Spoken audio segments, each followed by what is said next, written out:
እንደ ቅማል እናራግፋቸዋለን ጠቅላይ ሚኒስትር አብይ። የኢትዮጵያ ማዕከላዊነት የሁላችን መሻት ነው ያሉት ጠቅላዩ ለፋኖና ሸኔ ጠንከር ያለ መልእክት አስተላልፈዋል። ተጋልጠናል፣ ጀነራሎቻችን ጦር የሚመሩበት ቁመና ላይ አይደሉም፣ ኤርትራ አመነች። ከሰሞኑ ተከታታይ የከፍተኛ ጦር አዛዦች ሞት ዜና የደረሳቸው ኢሳያስ አፈወርቂ ወረራ አፍንጫችን ስር ደርሷል ማለታቸው ተሰምቷል። መፍረስ አለበት፣ ኤለን መስክ በአውሮፓ ህብረት ላይ ጅራፍ አነሳ። የዓለማችን ቱጃር ሰው የትራምፕን አቋም በመደገፍ የአውሮፓ ህብረትን እንዲፈርስ ጥሪ ማቅረቡ አነጋጋሪ ሆኗል። ከሰሞኑ ማስረሻ ሰጤን ከፋኖ መንደር ያስኮበለሉት ጠቅላይ ሚኒስትር አብይ በትጥቅ እየተንቀሳቀሱ ለሚገኙ ኃይሎች ጠንከር ያለ መልእክት አስተላልፈዋል።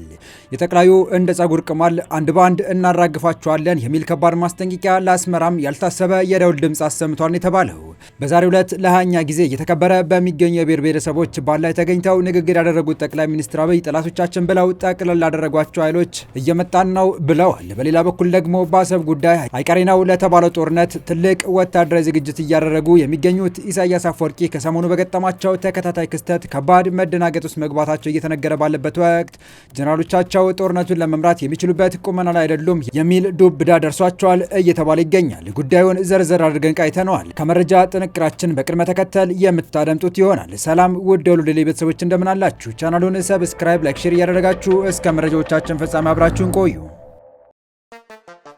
ከሰሞኑ ማስረሻ ሰጤን ከፋኖ መንደር ያስኮበለሉት ጠቅላይ ሚኒስትር አብይ በትጥቅ እየተንቀሳቀሱ ለሚገኙ ኃይሎች ጠንከር ያለ መልእክት አስተላልፈዋል።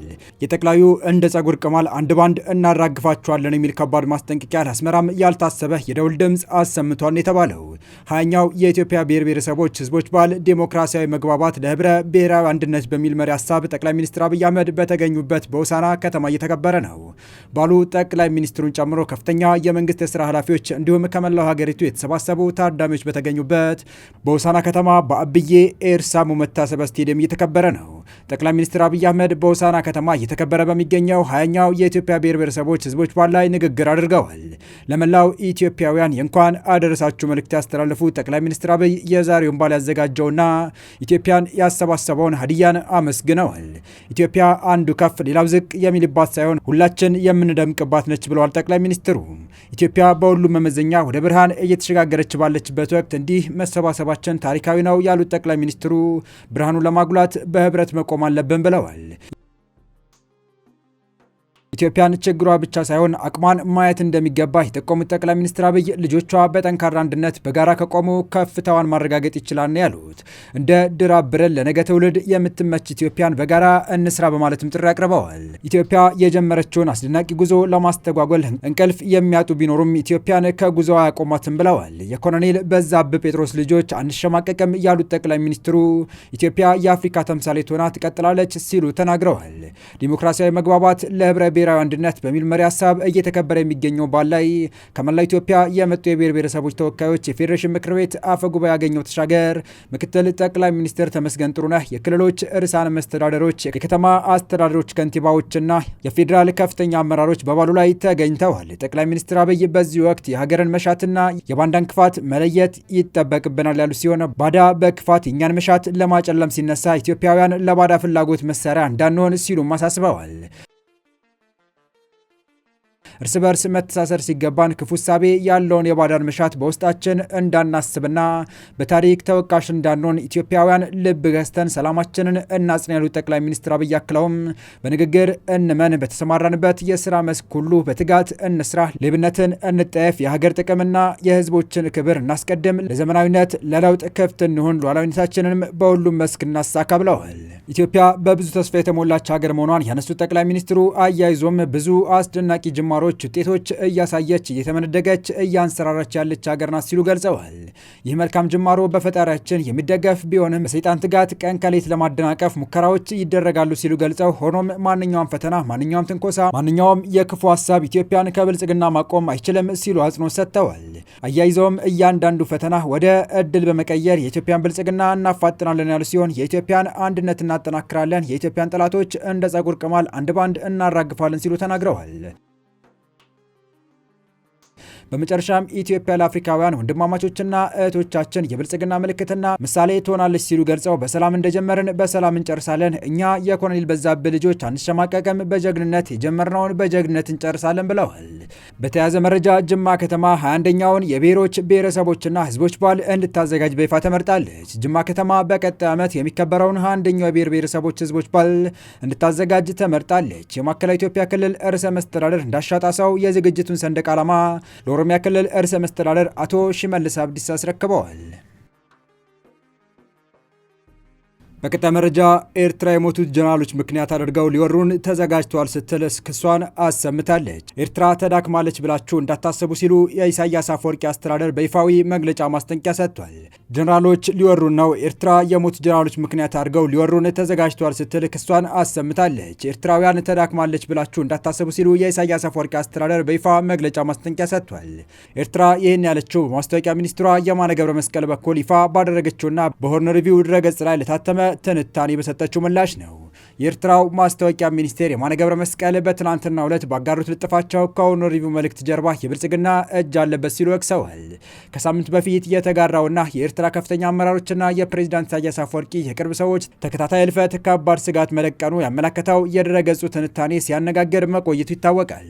መረጃው በተከታታይ ህይወታቸው ያለፈ ከፍተኛ ወታደራዊና ሲቪል አመራሮችን ጉዳይ አንስቷል። በሆርን ሪቪው ቲንክ ታንክ በማደር ነሲቡ የተዘጋጀው ይህ ትንታኔ የአገሪቱን ብቸኛ ገዢ ፓርቲ የሆነው ህግደፍ አንጋፋ አመራር እድሜያቸው እየገፋና ቁጥራቸው እየተሟጠጠ በመምጣቱ ሀገሪቱ ለቀጣዩ ምዕራፍ የተዘጋጀች አትመስልም ሲል ያመለከተ ነበር። ትንታኔው የ79 ዓመቱ ፕሬዝዳንት ኢሳያስና በዙሪያቸው ያሉ አንጋፋ ባለስልጣናት እያረጁ በመጡ ቁጥር ስርዓቱ ተተኪ አላዘጋጀም ሲል አመልክቷል። የማስታወቂያ ሚኒስትሩ አቶ የማነ ገብረ መስቀል በተደጋጋሚ የሚያውጇቸው የከፍተኛ ወታደራዊና የፓርቲ ባለስልጣናት ሞት ይህንን የተተኪ እጦትና የስርዓቱን ስብራት በግልጽ ያሳያል ሲል ያትታል። ገዢው ትውልድ ሲያልፍ ሀገሪቱ በመዋቅራዊ ደረጃ ላልተዘጋጀችበት ምዕራፍ ትጋለጣለች፣ ስርዓቱ ያፈናቸው ችግሮችም የኤርትራን ዋጋ ያስከፍላል ሲል ትንታኔው እንዲሁ ስጋቱን ያስቀምጣል።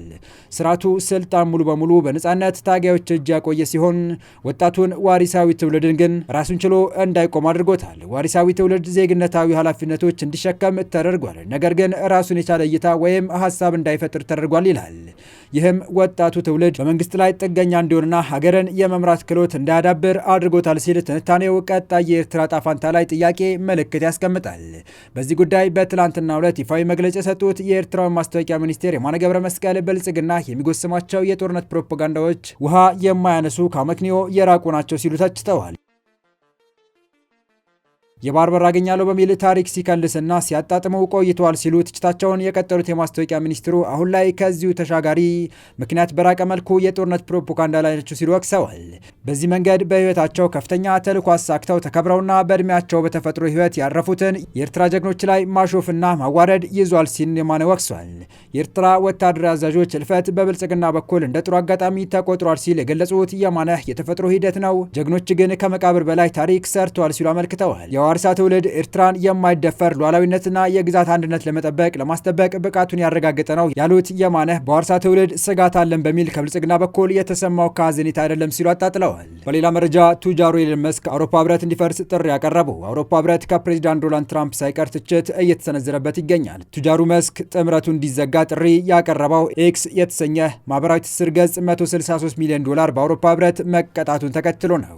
የአውሮፓ ህብረት ኮሚሽን በ2022 የዲጂታል አገልግሎት አሰራር መሰረት ኤክስ አልሰራም፣ የግልጽነት ግዴታ ጥሰት ፈጽሟል በሚል ነው የገንዘብ ቅጣቱን ይፋ ያደረገው። ኤክስ በይዘትና በመረጃ ስርዓት ውስጥ አላለፈም ተብሏል። አስፈላጊ መረጃዎችን ተደራሽ አላደረገም፣ የማህበራዊ ትስስሩ ተረጋግጧል፣ ሰማያዊ ምልክት አሳሳች ነው፣ እንዲሁም የማስታወቂያ ግልጽነት ያንሰዋል የሚሉት ጉዳዮች ላይ አውሮፓ ህብረት ኤክስ ላይ ከሷል። የአውሮፓ ህብረት ቢሮክራሲ ቀስ በቀስ አውሮፓውያን አፍኖ እየገደለው ነው በሚል ኤለን መስክ ወቅሷል። አውሮፓ ህብረት መፍረስ አለበት ያለው መስክ ፈርሶ እያንዳንዱ የአውሮፓ ሀገር ሉዓላዊነቱ መመለስ አለበት ብሏል። መንግስታት በትክክል ህዝቡ መወከል የሚችሉት አውሮፓ ህብረት ሲፈርስ ነው ሲል ጽፏል መስክ። የህብረቱ አሰራር ውጣ ውረድ እንጂ ለአውሮፓውያን የሚመጥን አይደለም ሲል ያጣጣለው መስክ ህብረቱ ትችት እንዲሰነዘርበትን በር ከፍቷል። የተወደዳችሁ የቻናላችን ቤተሰቦች ለአሁኑ ለእናንተ ይመጥናሉ ብታደምጧቸው ታተርፉባቸዋላችሁ ብለን የመረጥንላችሁ ዕለታዊ መረጃዎቻችን እስካሁን ያደምጣችኋቸው ነበሩ። በተመሳሳይ ሀገራዊና ቀጠናዊ ጉዳዮች እንዲሁም ዓለም አቀፋዊ ጂኦፖለቲካ፣ ወታደራዊና አነጋጋሪ ክስተቶችን ዕለት በዕለት ተከታትለን በትኩስ ይዘን እንደምንቀርብ እያሳወቅን የቻናሉ ቤተሰብ ካልናችሁ ሰብስክራይብ፣ ቪዲዮን ላይክ እና ሼር በማድረግ ተደራሽነታችን ታሰፉ ዘንድ አክብሮታዊ ግብዣችን ነው። አበቃን። ሰናይ ጊዜን ተመኘን።